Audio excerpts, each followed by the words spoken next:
கார்த்திக புராணம் 28வது அத்தியாயம். கேளாய் சத்யபாமா, இப்பேற்பட்ட மகிமை வாய்ந்த கார்த்திகை மாதத்தில் ஹரிஜாகரணமும் பிராத்த ஸ்நானமும் துளசிவனமும் தீபதானமும் துளசி பூஜையும் இந்த 5 விரதமும் முறை தவறாது நடத்துபவர்கள் சாயுச்ச பதவியை அடைவார்கள் என்று கிருஷ்ண பகவான் சொல்ல, பாமையானவள் ஆம் சுவாமி, தாம் சொல்லும் இக்கார்த்திக விரத பலமானது விஷ்ணுவுக்கு பிரியமாயும் அதிக பலத்தை தரக்கூடியதாகும் புராண சம்பந்தமாயும் இருக்கின்றதாக சொல்கிறீர்கள்.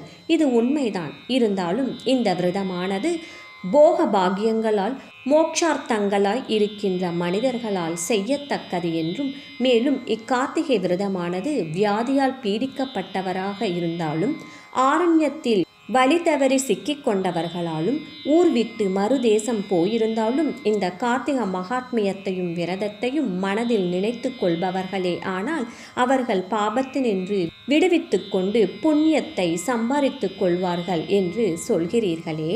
அப்படி இருந்தாலும் அவர்கள் தெரியாமல் நடந்து கொள்வார்களாகில் அதற்கு பரிகாரம் ஏதாவது உண்டா என்று கேட்க, பகவானானவர், பிரியே, அப்படியல்ல. இப்படி இவர்கள் ஒரு காலும் தவறவிட மாட்டார்கள்.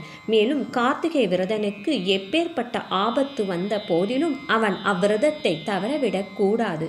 மேலும் கார்த்திகை விரதனுக்கு விரத பங்கம் வராத மார்க்கம் சொல்கிறேன். அதாவது, நாம் வசிக்கும் பட்டணத்திலோ அல்லது கிராமத்திலோ விஷ்ணுவாலயம் இருந்தால்தான் ஹரிபஜனையும் விரதமும் வகிக்க வேண்டும் என்று நினைக்கக்கூடாது. சில ஊர்களில் விஷ்ணுவாலயம் இல்லாது சிவன் கோயில் இருந்தாலும் அந்த சிவனே விஷ்ணுவென பாவித்து ஹரிஜாகரணம் செய்ய வேண்டும். சிவனும் விஷ்ணுவும் ஒன்றுதான். அவர்களை பேதமாக எண்ணக்கூடாது. அவ்வாறு நினைத்தால் நாம் செய்யும் சமஸ்தான பூஜை விரதம் அதனால் ஏற்படும் பலமும் வீணே.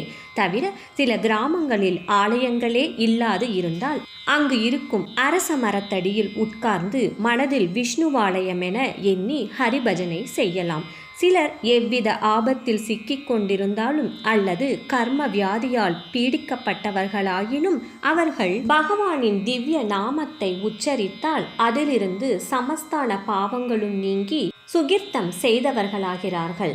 ஆகையால் இவ்விரதமானது பொதுவாக விஷ்ணு சந்நிதியிலோ அல்லது அஸ்வத்த மரத்தடியிலாவது அல்லது துளசி நந்தவனத்திலாவது செய்ய வேண்டியது.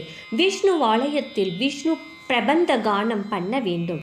அரச மரத்தடியில் திரிமூர்த்திகளை உபாசிக்க வேண்டும். துளசி நந்தவனத்தில் லக்ஷ்மி, சரஸ்வதி, பார்வதி இவர்களை மனதிடமாக நினைத்து பூஜிக்க வேண்டும்.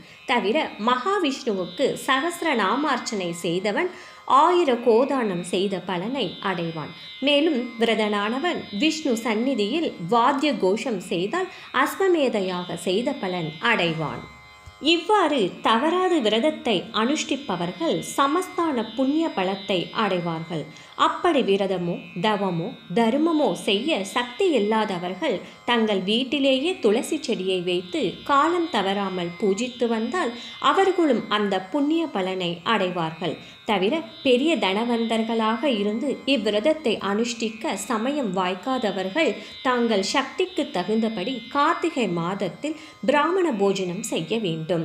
இவ்வாறு அவர்கள் செய்யின் அவர்கள் செய்த பாவங்கள் நீங்கி புண்ணியசீலர்கள் ஆகிறார்கள். தவிர விஷ்ணுவானவர் அவ்யக்த ரூபமாக பிராமணாளுடைய ஸ்வரூபத்தில் ஐக்கியமாக இருப்பதால் அவர்களுக்கு செய்யும் பிராமண போஜனமானது விஷ்ணுவுக்கு பிரீத்தியுடையதாய் இருக்கும். மேலும் தானத்தில் சிறந்தது தீபதானம். எவனொருவன் கார்த்திகை மாதத்தில் ஏகாதசி அன்று தீபதானம் செய்கிறானோ அவன் அந்நிய காலத்தில் பிரகாசமான வழியில் செல்வதற்கு ஹேதுவாக இருக்கிறான் என்று பகவான் சொல்ல, பாமையானவள், நாதா, இது எல்லாம் உண்மை. சமஸ்தான விருட்சங்களை காட்டிலும் இந்த அஸ்வத்த விருட்சமானது கோபிராம் மணமூலம் என்று ஏன் சொல்லப்படுகிறது என்று கேட்க, கிருஷ்ண பகவான், ஹே சத்யபாமா, அதாவது அஸ்வத்த விருட்சமானது விஷ்ணுவின் ஹம்சம், வடவிருட்சமானது பரமேஸ்வரனின் ஹம்சம், பொரச விருட்சமானது பிரம்மாவின் ஹம்சம். ஆகையால் இம்மூன்று விருட்சங்களை மனதினாலோ பூஜையாலோ பிரதட்சணம் நமஸ்காரத்தாலோ செய்பவர்கள் அவர்கள் செய்த பாவங்களிலிருந்து விடுபடுகிறார்கள். மேலும் அஸ்வத்த விருட்சத்தை தரிசனம் செய்தால் பிரம்ம ஞானம் உதிக்கும். வடவிருட்ச தரிசனத்தால் கைலாசம் சித்திக்கும். பொரச விருட்ச தரிசனம் செய்தால் சம்பூர்ண ஆயுஷும் பெற்று ஜீவன் முக்தராவார்கள். ஆகையால் தான் இந்த அஸ்வத்த விருட்சத்தை கோபிராம் மணமூலம் என்று சொல்லப்படுகிறது என்று கிருஷ்ண பரமாத்மா சொல்ல, சத்யபாமாவானவள், ஆம் சுவாமி, திரிமூர்த்திகள் எவ்விதம் விருட்ச மூலம் ஆனார்கள் என்பதை பற்றி விளக்கச் சொல்லவில்லையே, அதை எடுத்துரைக்க வேண்டும் என பகவான் சதி சொல்கிறேன்.